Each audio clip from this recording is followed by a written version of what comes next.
রাস্তা 20 বছর দেখতে এই রাস্তাটা না উঠেলে সরকারি অর্থে 24 লাখ টাকার সড়ক সংস্কার, কিন্তু কাজ শেষ হতেই বেরিয়ে আসছে অনিয়মের নানা অভিযোগ। স্থানীয়দের দাবি, হাত দিলেই উঠে যাচ্ছে রাস্তার কার্পেটিং। ঘটনাটি বরিশালের আগৈলঝাড়া উপজেলার মহিলারা আম্বুরা 6 গ্রাম পয়সারহাট সড়কের।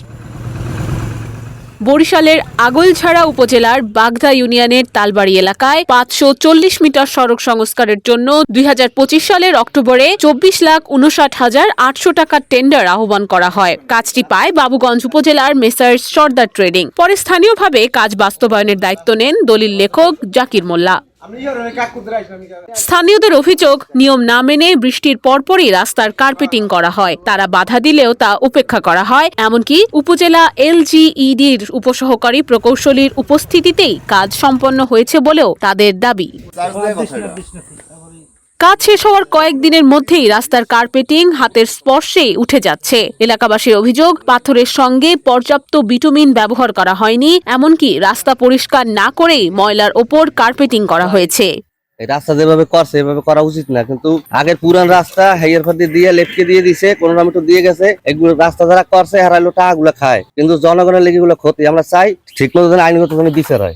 ধুলাবাড়ি দিয়ে ধুয়ে গেছে, আমরা পিস উঠে দিতেছে, কিন্তু এই একই অবস্থা করে। পিস তো দেয় নাই, তারপরে খোয়া ছিটে গেছে, কোনো ফিনিশিং এর কোনো টাচই নেই। তাই এই হেলতে প্রায় আপনার 1/2 কিলোমিটার কোনো চাষই হয়নি। তবে কাজ বাস্তবায়নকারী জাকির মোল্লার দাবি, বৃষ্টির সময় 1 ট্রাক নির্মাণ সামগ্রী এলেও তিনি তখন কাজ না করার জন্য বাধা দিয়েছিলেন। তাই বৃষ্টির ভিতরে এক গাড়ি মাল ইঞ্জিনিয়ার আসছিল লাগে, এক গাড়ি মাল যে ঢালবেন এটা তো সমস্যা হইবে বৃষ্টির ভিতরে। কয় না 12 মিলি ঢালছি, কালকে আবার নতুন করে দিলে ঠিক হইবে, কারণ এই জায়গায় নাকি একটা ফল্ট হয়েছে। এ বিষয়ে উপসহকারী প্রকৌশলী আবুল কালাম আজাদ জানান, ওইটা কার্পেটিং হওয়ার সময় আমি স্টার্টিং এ ছিলাম, পরে জুন মাসের ব্যস্ততার কারণে আমার চলে আসতে হয়েছে।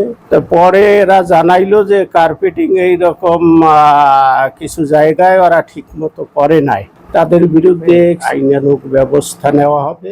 এছাড়া উপজেলা প্রকৌশলী রবীন্দ্র চক্রবর্তী জানিয়েছেন, লাইসেন্স বাতিল দেখি যদি আমরা মনে করেন যে আগে ল্যাব থেকে বরিশাল ল্যাব থেকে লোক এসে এটা টেস্ট করুক রাস্তার কোনো বিটুমিন কন্টেন্টে বা পাথরের গ্রেডের জন্য সমস্যা আছে কিনা, তাহলে আমরা তাদেরকে নতুন করে দিতে বলবো, ঠিক আছে। আর যদি না করে তাহলে আমরা পরবর্তী যে আমাদের PPR অনুযায়ী ব্যবস্থা সেটা নেব।